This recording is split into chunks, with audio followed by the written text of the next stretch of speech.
You may call your next witness.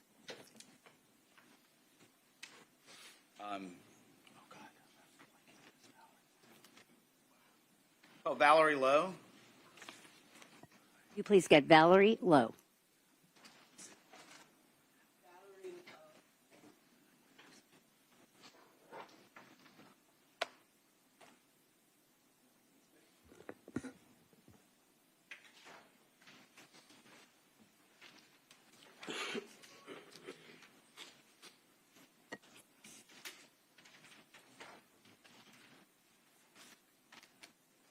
Good morning, ma'am. Good morning. Can I have you raise your right hand, please? Do you swear or affirm that your testimony in the matter pending before the court shall be the truth, the whole truth, and nothing but the truth, so help you God? Yes. And if you could just be sure to speak into that microphone so that we can hear you. If I can't hear you, I'm afraid the jurors might not be able to. Okay. Ma'am, if you could start out by stating and spelling your name for the record. Valerie Lang Lowe, Valery Langlowe.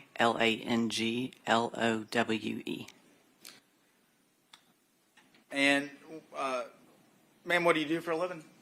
I'm a district administrator in a school district. I want to take you back to August of 2000. What were you doing at that time? I was student teaching at Oconee County High School. Were you in college? I was. Where were you in college? University of Georgia. Beginning that August of 2000, did you move into a new residence? We did, yes. And what was that residence? We lived in Deer Park on Fawn Drive. Who were your roommates there? Tara Baker and Ashley Peavy. How did you come to know Tara? I had met Tara probably sometime the year before. Ashley and I lived together the year before, and so I met Tara through Ashley. And can you describe, I guess, what it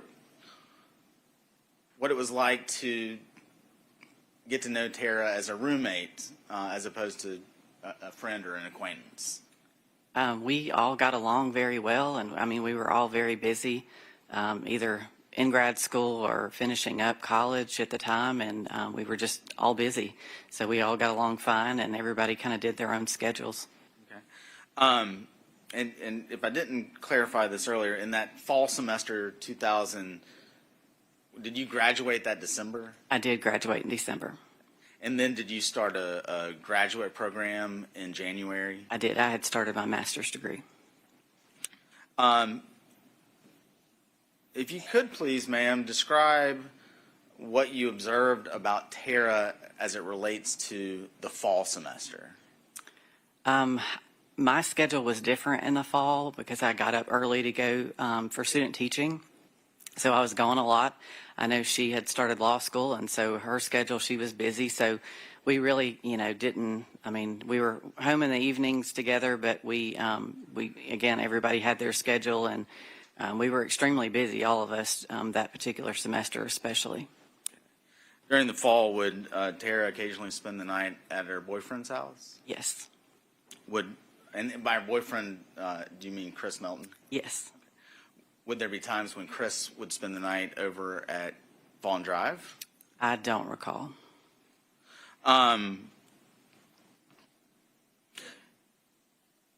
As you transitioned from the fall semester into the spring, or I say spring, but January semester, did you notice a kind of a change in Tara's approach to law school?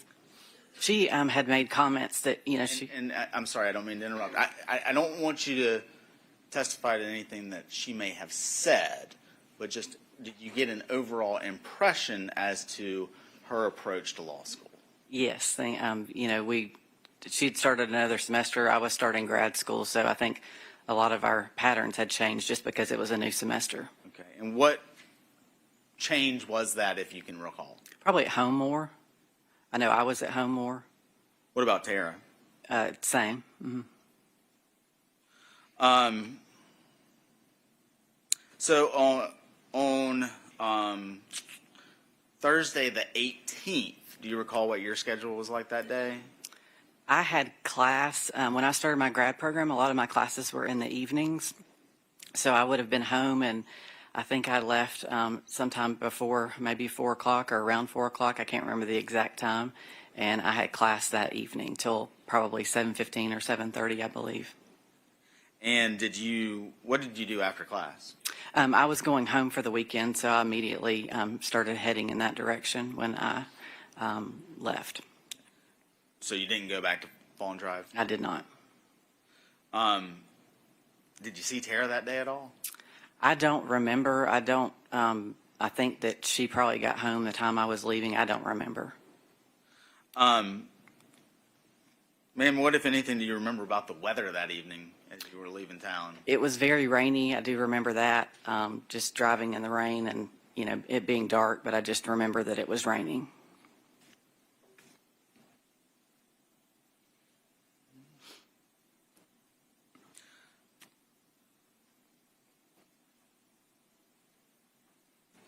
I want to talk about kind of the relationship between the three of you in that house. How did the three of you get along as roommates? We got along great. Ashley and I had lived together the year before, and, it was no different when Tara moved in. I mean, we all got along great. There was no girl drama or anything like that sometimes can come along with roommates. Were you careful to look out for one another? Yeah, we were all safety conscious about, things being, locked and, that kind of thing. I've always been that way. Did all of you have boyfriends at the time? Yes. Did anybody give an apartment key or a house key to their boyfriend? I have no knowledge of that. Why would that have been? I don't think that they would have ever been at the house. There would be a time. Any response to the objection? I'll rephrase the question. All right, I'll sustain it. Let you rephrase if you choose to. Based on the relationship that the three of you had, you, Ashley, and Tara, would you have given a key to your boyfriend at the time? No. Why not? There would have been no reason for him to have been at the house if I would not have been there.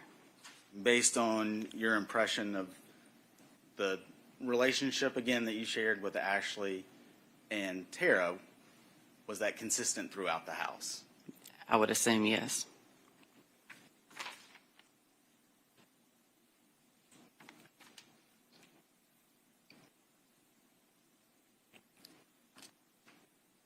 Ma'am, I've been told that, well, let me rephrase.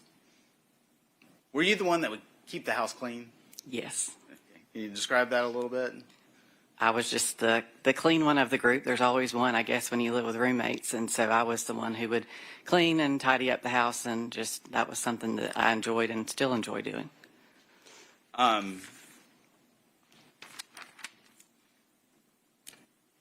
Do you remember, or if you recall, in the days after Tara's death, do you recall hearing about certain parts of the house being wiped down or anything like that? I do remember hearing that. What if anything, do you recall about that? I think at the time it was more about, fingerprints, or they were, doing whatever you do after something like this happened, and the house was clean and things were, wiped.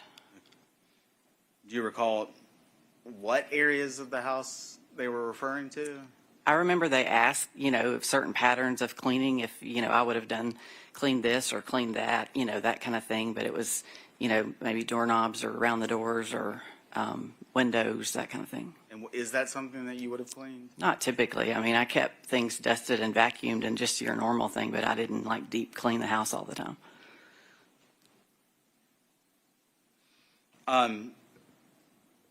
Dr. Lowe, we'll talk a little bit about your observations of Tara's relationship with Mr. Melton. Is that something that she would have confided to you about? No, we didn't have that kind of relationship. I was private, and I would have never. I mean, we didn't talk about that kind of thing. Did you ever personally observe any arguments between Tara and Chris? I did not. Did you ever hear Tara arguing on the phone with him? I did not.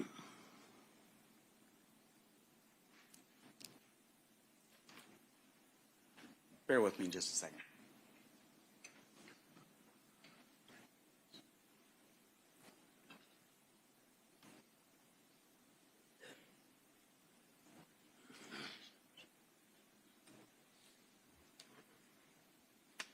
Dr. Lowe, those are all the questions I have. Mr. Cruz may have some questions for you. Thank you, ma'am. Thank you. Cross-examination.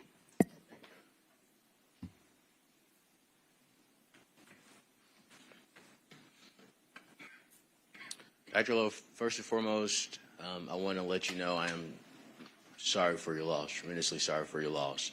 I thank you for your courage in coming to testify in court to help the jurors find the truth in this case. My first question for you, are you nervous?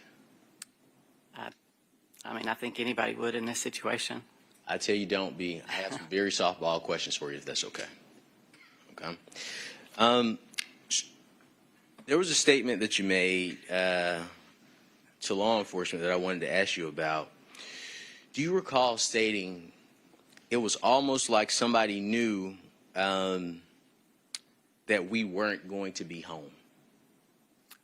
If you'll show me the transcript, I can. I don't have a transcript, but I can play the recording for you. Is that fair? Sure. Okay. Your Honor, excuse me, would the recording refresh your recollection? Sure. Your Honor, I like to play the recording outside the presence of the jury. All right. Ladies and gentlemen, I'm going to have you go into the jury room. Please don't discuss the case. We'll be with you shortly. Appreciate it. All right. Back on the record. Mr. Cruz, go ahead. Yes, ma'am. And if I may, Your Honor, a lot of my questions come from this recording, so I'd just like to play that pertinent part so we won't have to send the jury in and out. Dr. Lowe, I'm going to play from minute mark 15:24 for you. And just to save the jury time and respect honorable court's time until minute mark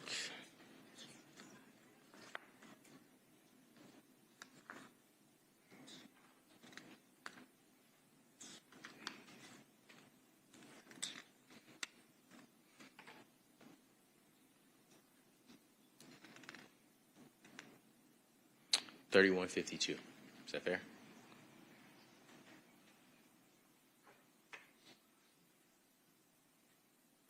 No, the only thing that and this is probably in some of the notes from way back when, I think like New Year's, like I always came home for breaks and stuff, like I'm a little homebody, but we went to, Ashley and Chris and Jeff and I went to Hilton Head for New Year's, I think.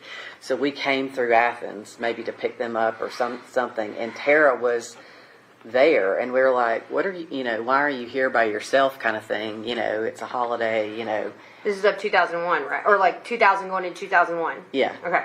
And she's like, oh, I'm going to go, or maybe it was, I don't even remember, it may have been right before Christmas. At some point during the holiday, we went to Hilton Head just for the weekend, and she was there, and we were like, Tara, why? It was New Year's, because we wouldn't have been gone for Christmas, and we were like worried about her being there, like, you need to go home and be with your family, like during break or whatever. Like, we just were shocked that she was there.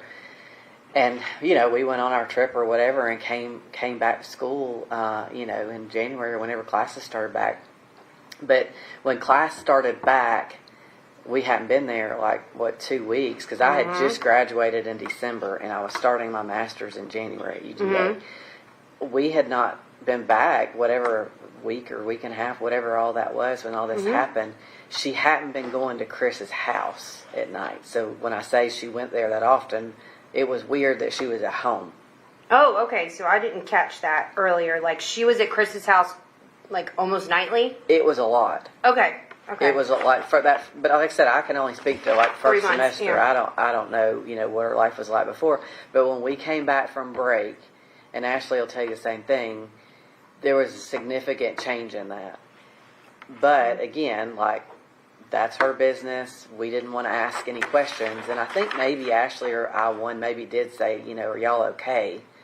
And so maybe they were having a tiff or whatever. But Tara was really private about her life and details, and that kind of thing. But there was definitely a change when we came back in January. She was not spending she wasn't spending the time she had been spending at Chris's. Okay. Which is, why everybody was wondering if something was going on. But we, like I said, we didn't pry, we didn't ask, that was her business. We just said her, basically just checking on her. And Ashley, she may have expulsed Ashley yeah, we had a tiff or a fight or whatever. Yeah. But it was like a noticeable shift.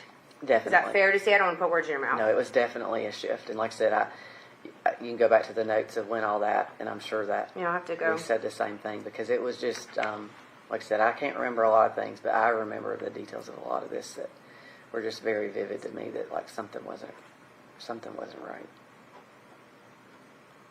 And she was a very private person. Yeah, she was, she wasn't one to overshare what's happening in life. And maybe to Ashley, maybe she confided in her more, because, they were friends for a long time. Mm-hmm.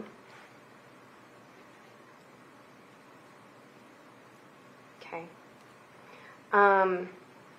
Were you aware of any of her sexual life with?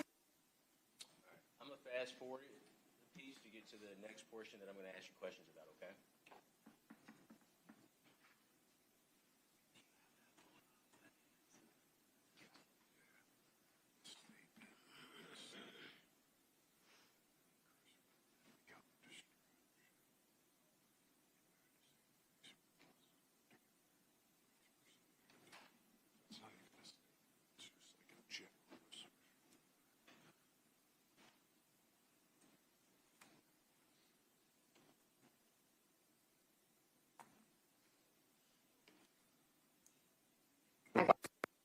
More so probably day to day, doing stuff together, hanging out, because Tara was always doing the law school thing and studying. Okay.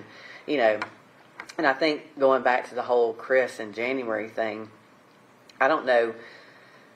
I remember one of the things she said was oh no, I'm just trying to buckle down and she needed, that was a distraction for her, and she was buckling down on her studies was kind of the way she blew off when we checked on her to make sure she was okay. Just because her behavior had changed. And not her personality or anything like that. It's just no, I'm just... her routine. I'm just, yes. And if you live with somebody and something's completely... In the last portion that'll be a part of the examination, Ms. Lowe, Dr. Lowe, excuse me.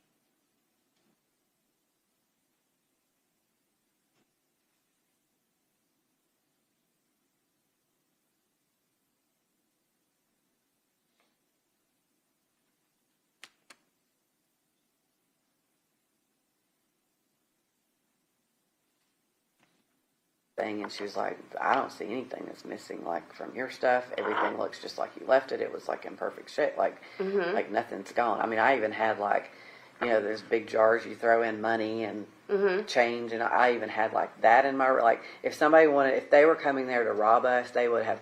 I had expensive jewelry. I had purses. I had they could have taken a ton of stuff, but nothing. Do you recognize your voice? Yes. Is there a first recollection? Yes, those are my statements. Thank you. Thank you, Your Honor. Your Honor, Yes. Trying to make good use of everybody's time. Yes. I think this is probably a good time to address Mr. Cruz's residual hearsay motion. All right. I would say that the state does not oppose him asking what I... All right, let me get the residual hearsay motion, though, that you're talking about, because there were 3 that were filed. So...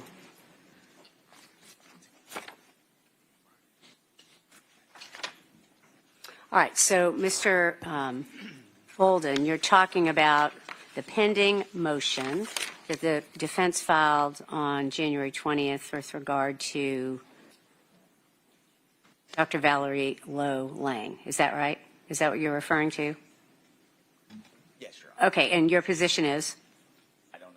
We don't oppose that motion. All right, any response? No response. All right, then I will grant it. Motion was filed, the state does not oppose it.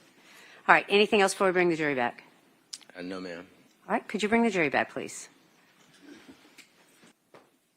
Please be seated. Mr. Cruz. Yes, ma'am. Dr. Lowe, you would agree with the statement that the day that Ms. Baker was killed, it was almost like someone knew that you and Ashley weren't going to be home. Is that correct? Those are my statements. I can't hear you. Those were my statements, yes. Yes, ma'am. Can you pull the mic up? Thank you.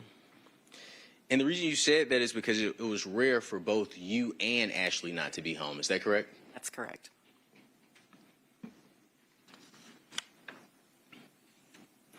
I'd like to discuss your observations of Chris and Tara's relationship. Is that okay? Yes. During the first semester of during the first semester of school, Miss Baker, Mrs. P.V. Hall, and yourself, you all stayed together at 160 Fun Drive. We would agree on that. Yes. Okay. You would agree that during the first semester of school, Miss Baker would always be at Chris Milton's house. Is that fair? I can't say always. Often. A lot. Do you recall telling Investigator Black, first semester of school, she would always be at Chris Melton's house all the time, like every night. It seemed like she was never at home. And then when we got back for second semester, Tara wasn't doing that anymore. That's concurrent with what we just heard, yes. Well, no, that wasn't on what we just heard. Right, That's a but- separate. Okay. Yes. But you agree with that statement? Yes. And you would have no reason to disagree that the first semester of school entailed August of 2000 and December of 2000. Correct. All right. Let's talk about second semester. Okay, second semester for the purposes of our conversation would have been January 2001 until May 2001. Was that fair to say? Yes. Now, on New Year's Day of 2001, do you recall stopping back by your house at 160 Fun Drive? I don't remember exactly, this has been 25 years ago, which day we stopped by, but we did stop through Athens. Based on the recording that you heard, do you recall stating on New Year's Day 2001, you were on the way to Hilton Head Beach? It was you, Mrs. Ashley P.V. Hall, Chris Hall, and your significant other. Do you recall making that statement? Yes. And when you stopped in at your home on New Year's Day, you found that Miss Baker was home alone. Yes. And you were shocked to find Miss Baker home alone on New Year's Day. Is that correct? Yeah, I mean, typically college students would go home during the holidays, but I, hadn't lived with Tara, so I didn't know her patterns of when she went home and when she wouldn't have gone home. Okay. And based on our discussion regarding how she was with Chris from August to December, is it fair to say that you probably expected her to be with Chris?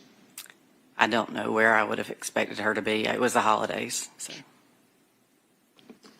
But you and Miss Ashley P.V. Hall, you two were with your significant others. Is that right? Yes. Now, from January 1st to January 19th, that's going to be the focus of this portion of our conversation, okay? You would agree Miss Baker had stopped going to Chris Melton's home. Is that right? She hadn't stopped going there. She just wasn't going as often, I would say. I don't remember fully, how many days a week or anything like that. Do you recall making the statement, when class started back, we hadn't been there in like 2 weeks. We had not been back week and a half, whatever all that was when all this happened. She hadn't been going to Chris' house at night. Do you recall making that statement? Do you have the transcript, or is that what you just played? Do you recall making that statement? I'd like to see it. You would like to hear it? Yes. Gunnar, I would move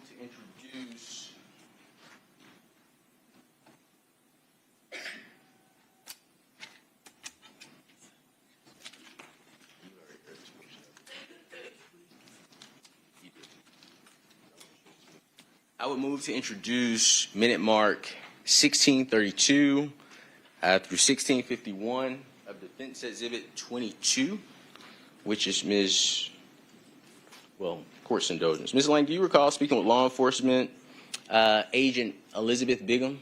Yes. Okay. And do you see Ms. Bigham in the courtroom? Yes. Okay. And you've heard portions of your recording with Ms. Bigham. Is that correct? Yes. And is it fair to say that it was you on that audio? Yes. Okay. Had it been altered from what you heard? Had it been altered in any way? I'm not aware that it had. Thank you. Your Honor, I would move to introduce portion or minute mark 1632 through 1651 of Defense Exhibit 22 into evidence. Any objection? I don't know that he's laid the grounds for it being an inconsistent statement. So I guess I would object on those grounds. All right, I'm going to sustain the objection. I think that's correct, but I'm going to let you refresh your recollection, and I'm going to ask the jury to go into the jury room one more time. Please don't discuss the case, and we can do that. Well, Your Honor, I have a case for you. I'll let you But outside the presence of the jury. Yes, ma'am. You all may be seated. So, Mr. Cruz, you can tell me whatever you want to, and that's fine. But it sounded like she was offering to have her memory refreshed, which you had already done, and you can do that again if you choose to. But if you want to make a different argument, go ahead. I'll follow the Honorable Court's order. I'll just put the case law on the record if All right. the Honorable Court will allow me. So, Your Honor, just for purposes of the record, I provide the court with Hayes v. State, which is 320 Georgia 505, page 518. That is 910 Southeast 2nd, 198. This is a 2024 case. It states, if a witness testifies that he cannot recall making a prior statement, this is the same as a denial, and extrinsic evidence of the prior statement may be presented in evidence. In support of that proposition, I also cite Scuniers, which is S as in smile, C as in car, O as in orange, N as in nice, Y as in yellow, E as in eggnog, I as in rhinoceros, and S as in sailor. V State, 318, Georgia, 855, 901 Southeast 2nd, 170. That's a 2024 case. Also, Murdoch v. State, which is 299, Georgia, 177, page 179, which is a 2016 case, cites or states, if the witness testifies that he cannot remember the underlying facts, this is an implied denial of any prior statement on those facts. So I just wanted to put that on the record, Your Honor. All right, thank you. I think at this point, Mr. Cruz, I'll let you refresh your recollection. The understanding of the court from this witness is not necessarily that there's no memory of any statement being made, but the specific question that you asked. You can go ahead and refresh your recollection. If that doesn't satisfy you in your questioning, we'll go ahead and talk about sort of the next steps, and you can renew your motion. Yes, ma'am. All right, go ahead. Thank you, Your Honor. And let the record reflect that I am playing minute mark 1632 through 1651 of Defense Exhibit 22, which is identified as Ms. Valerie Lowe's interview with Agent Elizabeth Bigham. Started back. We hadn't been there like 2 weeks because I had just graduated in December and I was starting my master's in January at UGA. We had not been back and a half, whatever all that was when all this happened. She hadn't been going to Chris's house at night. So when I say she went there that often, it was weird. Is there a fresher recollection? Yes. Any other questions of this witness? No, ma'am. All right, any other motions we need to take up before the jury comes back in? Not from the defense, Your Honor. All right, thank you. All right, you may call the jury back in. Anything from the state? All right. You all may be seated. Mr. Cruz, you have the floor. Thank you, Your Honor. Now, during the month of January 2001, Ms. Baker had stopped going to Chris' home. Is that correct? Yes, I don't know how many days a week or anything like that, but she was not going as often. My question specifically is, during the month of 2001, Ms. Baker had stopped going to Chris' home. Is that a yes or a no? Yes. You also noticed that she was no longer spending much time with Chris. Is that correct? That is correct. You would agree that there was a noticeable shift in the relationship between Chris and Ms. Baker before her death. I don't know anything about their relationship necessarily, but her patterns had changed. Ms. Lowe, you recall speaking with Agent Bigham in regards to the shift in Ms. Baker's relationship? Do you remember that conversation? I do. Okay, so this isn't the first time you've been asked that question about the shift in Ms. Baker's and Chris Melton's relationship. Is that correct? That is correct. In your statement to Elizabeth Bigham when she asked you, but it was like a noticeable shift, you said definitely, it was definitely a shift. Is that correct? That's correct. Okay. Let me ask you this.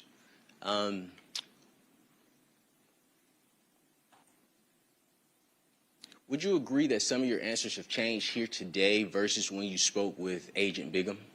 No, they have not. No? I mean, it's been 25 years, so I've been asked lots of questions over the years. That's fair. And you would agree that you spoke to Ms. Bigham last year. Is that correct? I believe it was, I don't remember when the arrest was, maybe 2023? Sorry. I am incorrect. Do you recall speaking to Ms. Bigham on May 3rd, 2024? Yes, I do remember speaking with her. And some of the questions that I am asking you, you've learned are the same questions that Ms. Bigham has asked you, correct? Yes. And would you agree that some of the answers that I've gotten originally have been different from the answers you've given Ms. Bigham? I don't recall that, but I mean, I listened to the statement that you played. Okay. Is there any reason that do you feel the need to protect Chris Melton? No, I don't. Okay. And you are going to be truthful and honest with the jury? Yes. Okay.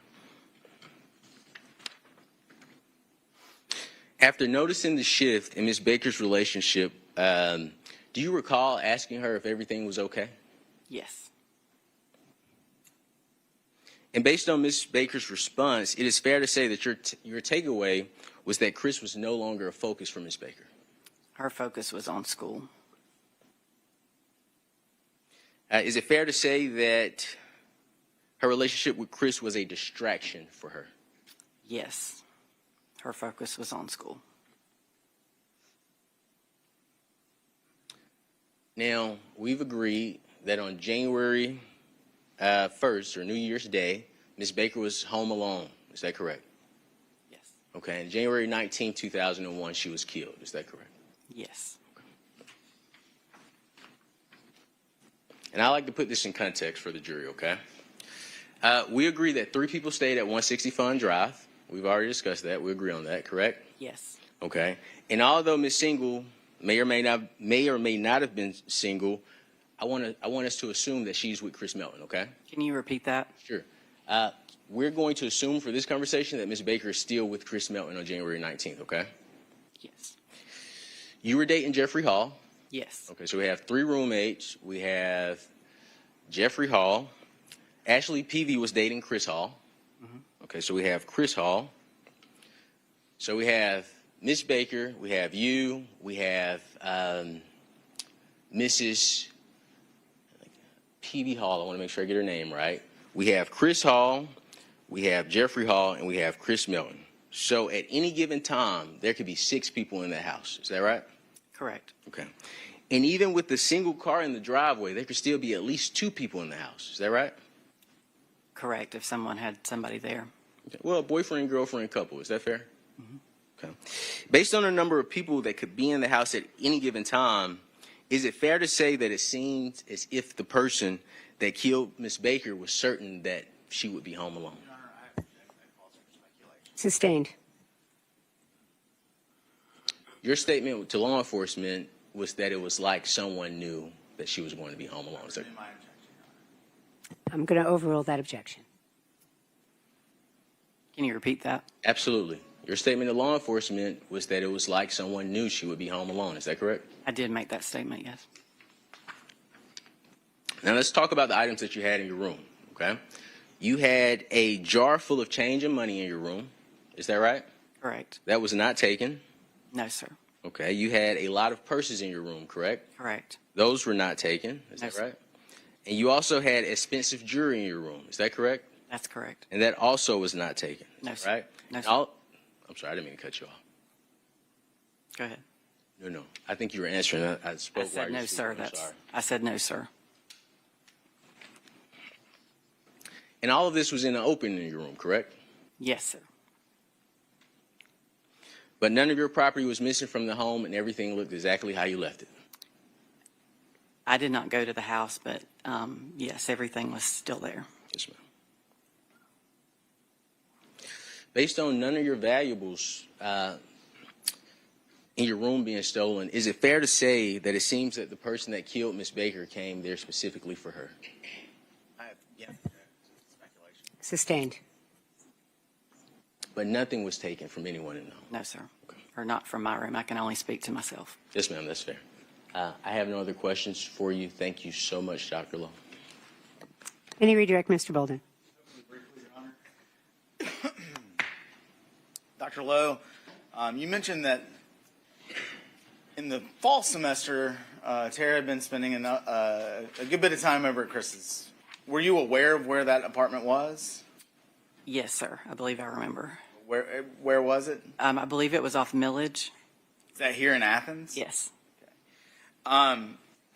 In January, do you have any knowledge as to where Chris was living at that time? I think he was living in the same place, but I don't fully remember, but I think he was. Do you have any knowledge of him spending more time at his parents' house? I remember times that there were, if he had work, in that area, yes. And then lastly, Dr. Lowe, I for some reason can't remember to ask this question. In the days subsequent to Tara's murder, do you remember being asked to submit samples of your hair in connection with the investigation in the case? Yes, sir. And did you provide those? Yes, sir. That's all I have, ma'am. Any recross, Mr. Cruz? No, ma'am. May this witness be excused? They would ask that she be excused. Any objection, Mr. Cruz? If she's under subpoena from my office, I just ask that she stays on call status. Is she under subpoena from your office? Abigail would know. She'll be, well, Wilson would know. He'll be here Friday. But I believe she is. I believe all of Miss Baker's roommates and family members are under subpoena from our office. I just don't want to say it certainly without. All right. You are free to go for today if you are under subpoena. It's unclear to the court whether you are. You are? Okay, thank you. You are still under that subpoena, but you are free to go. Thank you. Thank you.